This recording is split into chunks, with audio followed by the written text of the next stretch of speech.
أنا صالح حسين حمدو حميد من السودان. سيدي أمير أهل السنة، نحن نعمل مع بعض الزملاء، فبعضهم يتفانى في عمله والبعض يتقاعس ويتملص عن أعماله، فيحدث شيء في القلب تجاه المتقاعس. فما توجيهاتكم لهؤلاء الصنفين؟ جزاكم الله خيرا. وإياكم.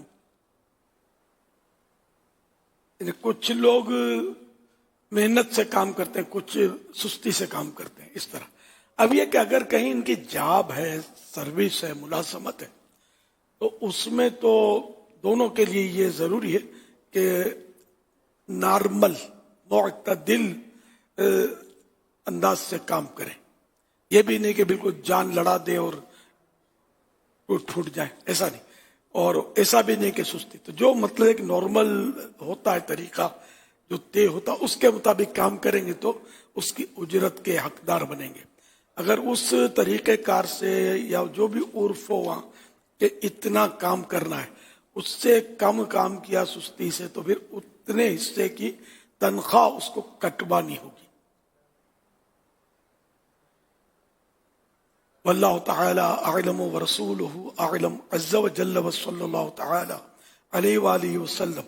صلو علی الحبیب صلی اللہ علی محمد. نصیحت کا پوچھ رہے تھے کہ خیالات جو آتے ہیں ایک دوسرے کے بارے میں باتیں کرتے ہیں تو اس پہ کیا کریں؟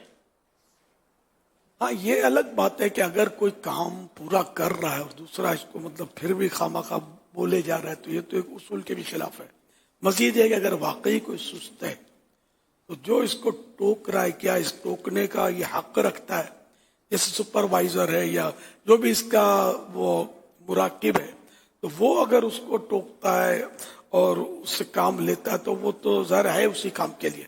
مراقب کی ڈیوٹی ہے کہ سب سے پورا کام لے اور اس بات کی مانیٹرنگ کرے کہ کون پورا کام کرتا ہے کون نہیں کرتا. باقی دوسرے لوگوں کا اس پر طنز کرنا، اس کو سست کہنا، کاہل ہے، سست ہے، تو یہ کام نہیں ہونا چاہیے. بلکہ یہ دل آزاری ہے، اور ایک مسلمان کی دل آزاری کرنا ظاہر گناہ ہے. بلا وجہ کسی کی دل آزاری نہیں کر سکتے.